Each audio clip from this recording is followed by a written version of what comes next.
imagino como é que é a cabeça de um cidadão que, ao perder as eleições, arquitetou a morte do ganhador das eleições para não deixar ele tomar posse, para dar um golpe de Estado. Se viesse para me vetar, pode ficar certo que eu vetaria. Eu não tenho nenhum problema pessoal com o presidente Trump. A única coisa que eu sei é que é presidente dos Estados Unidos da América do Norte, não é imperador do mundo. Pela primeira vez recebendo uma rede britânica em seu terceiro mandato, o presidente Lula concedeu uma entrevista à News. President, thank you for speaking with BBC News today. I want to start with the news of Jair Bolsonaro's conviction. Did you celebrate him being handed a 27-year prison sentence? Não. Eu acho que não é para se comemorar o julgamento feito pela Suprema Corte contra um homem que cometeu muitos erros. O que é importante que as pessoas tenham clareza é que não foi um homem ou 3 homens que foram julgados. Foram pessoas que tiveram um comportamento irregular, um comportamento equivocado, ferindo a Constituição brasileira e ferindo o Estado Democrático de Direito do Brasil. Essas pessoas fizeram muito mal ao país, essas pessoas tentaram dar um golpe de Estado, essas pessoas articularam a minha morte, a morte do meu vice, a morte de um juiz da Suprema Corte. Essa gente preparou uma bomba para explodir no aeroporto de Brasília. Essa gente fez muita desordem no Brasil na perspectiva de evitar, sabe, a minha posse. Então, eu estou sendo julgado pelas provas.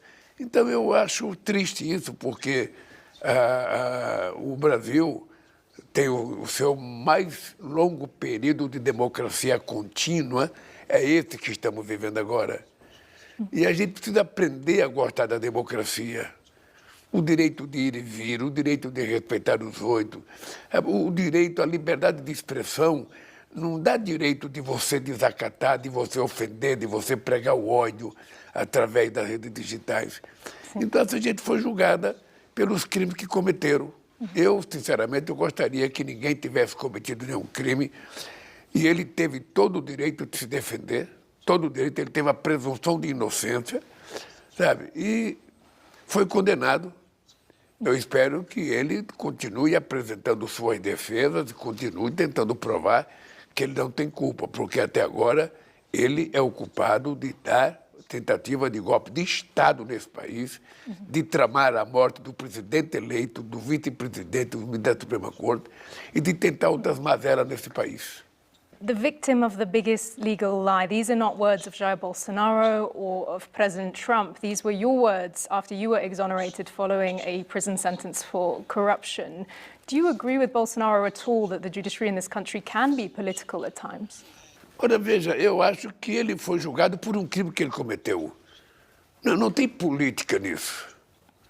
Não tem política. Eu fui julgado sem ter direito de defesa.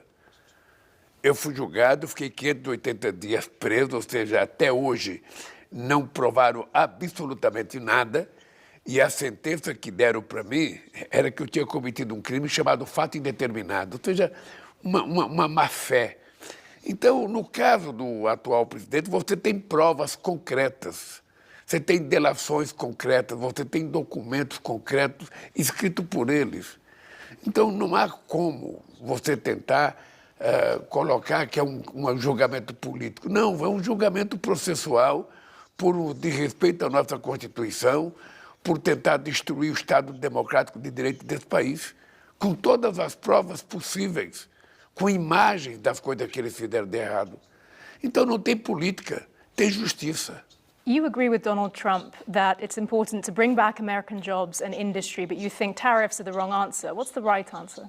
Olha, eu acho que as acusações e as afirmações pelas quais o presidente Trump fez uma taxação contra o Brasil, elas são eminentemente políticas. Não tem nada de comercial. Do ponto de vista comercial, os Estados Unidos, nos últimos 15 anos, teve 410 bilhões de superávit comercial com o Brasil. Portanto, ele tomou a atitude em função de um processo político do Bolsonaro, o que eu lamento profundamente, que um presidente de um outro país não leve em conta a necessidade de respeitar a soberania. A melhor alternativa é você sentar em torno de uma mesa e negociar. Se é do ponto de vista comercial, tem negociação. Se é do ponto de vista econômico, tem negociação. Se é do ponto de vista de tributação, tem negociação. O que não tem negociação é a questão da soberania nacional. A nossa democracia, a nossa soberania não estão na mesa de negociação. Ela é nossa, ela é do povo brasileiro e aqui mandamos nós. You've written articles which you say are to start a dialogue with Donald Trump. Why not just pick up the phone to him? Porque eles não querem conversar.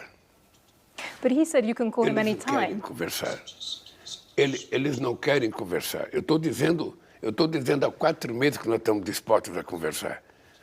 É importante lembrar que quando o presidente Trump comunicou a taxação ao Brasil, ele não comunicou da forma civilizada que 2 chefes de Estado se comunicam. But now, why not try pick up the phone to him? Ele publicou no portal dele e eu fiquei sabendo pelos jornais aqui no Brasil.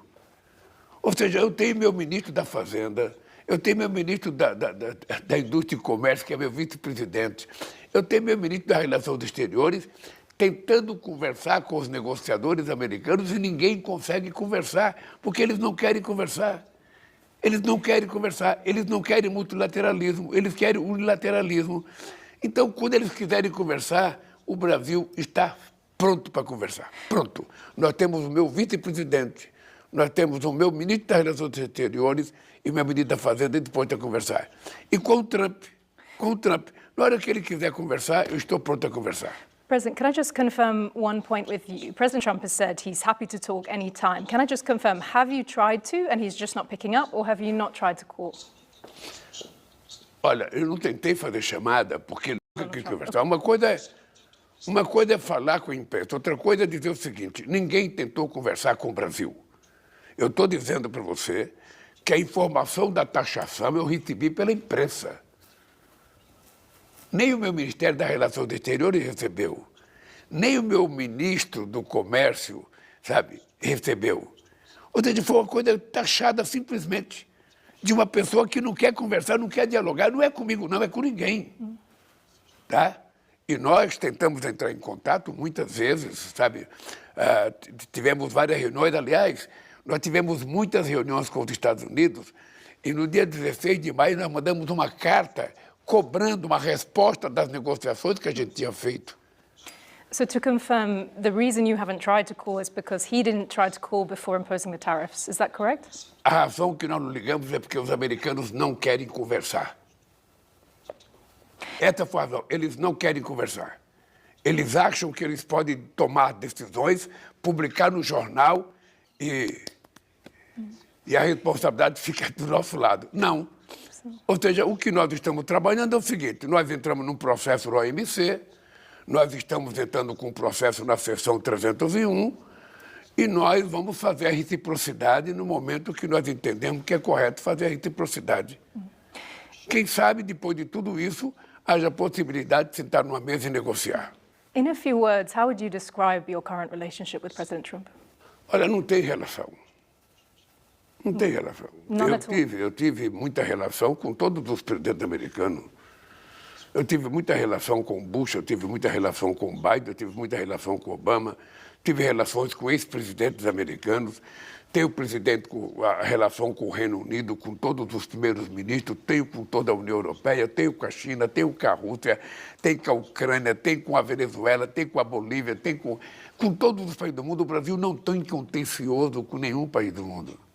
O Brasil não tem contencioso e o Brasil não quer contencioso. Agora, many nations and leaders who disagree with Donald Trump politically have still built relationships with him. Do you regret that it might have been irresponsible not to, given the situation we're in now? Veja, deixa eu lhe falar uma coisa. O problema da soberania americana é um problema deles. Eu não posso ficar dando palpite na relação do presidente Trump com outros presidentes de países. O que me preocupa é a relação com o Brasil. O Brasil tem 201 anos de relações com os Estados Unidos. O que me estranha é que o presidente Trump, ao invés de forma civilizada, sabe, conversar com o Brasil, ele resolveu inventar uma história política. Ele resolveu inventar a inverdade do déficit comercial, depois disse que o Bolsonaro está sendo perseguido, que não tem democracia. O Brasil tem muita democracia. Aliás, tem muitos artigos hoje publicados nos Estados Unidos mostrando que o Brasil está dando um exemplo de democracia no mundo. O que eu disse era que se o presidente Trump tivesse feito aqui no Brasil o que ele fez no Capitólio, ele também teria sido julgado. Porque aqui a justiça é para todos. You have built relationships, as you say, though, with other world leaders. You went to Russia's World War II anniversary celebrations, for example. Who do you have a better relationship with, President Putin or President Trump? Não, com o Putin eu tinha relações, porque o Putin foi presidente outras vezes e eu já fui presidente outras vezes.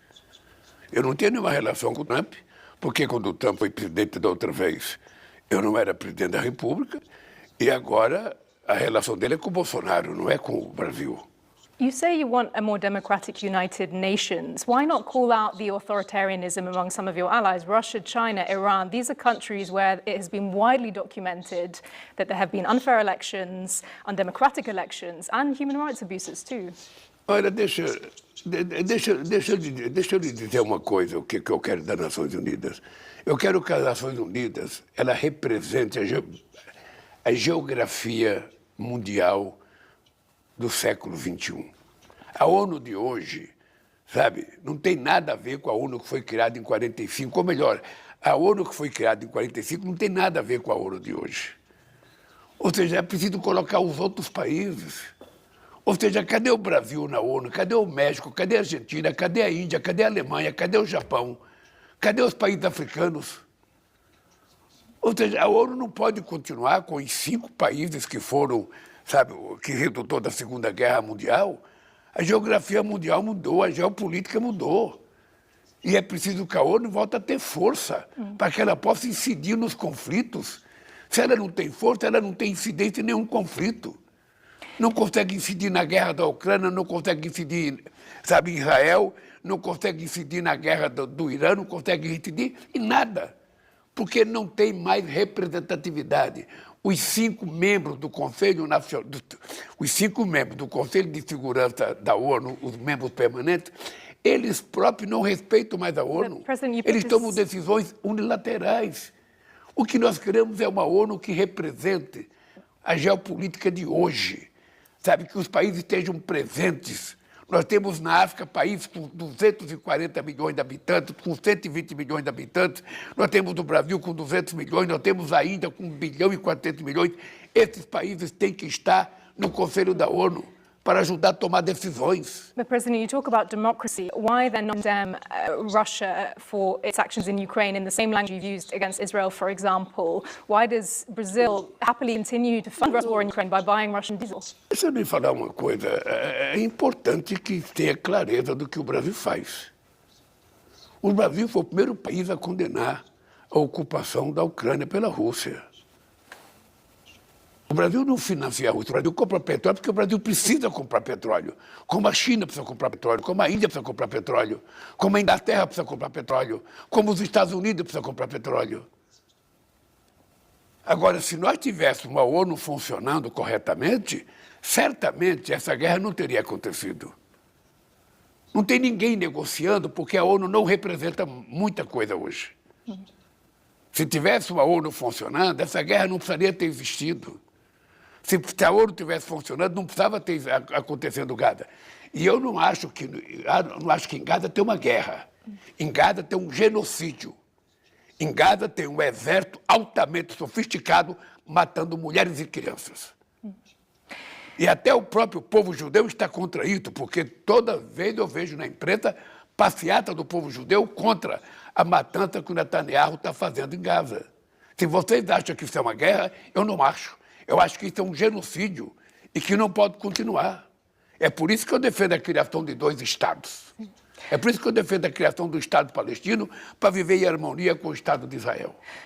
I'd like to talk as well about COP30. Brazil's going to be on the world stage hosting the COP30 Climate Summit this year. How is your climate leadership consistent? Eu só queria votar a questão da democracia. Só queria votar. Nenhum país do mundo pode colocar em xeque a democracia brasileira. Aqui as coisas funcionam.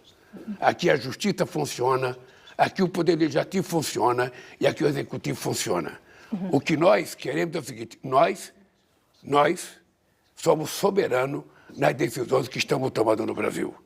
Portanto, nós fomos o primeiro a criar o Grupo de Amigos da Paz na Rússia e a Ucrânia. Fomos o primeiro, sabe?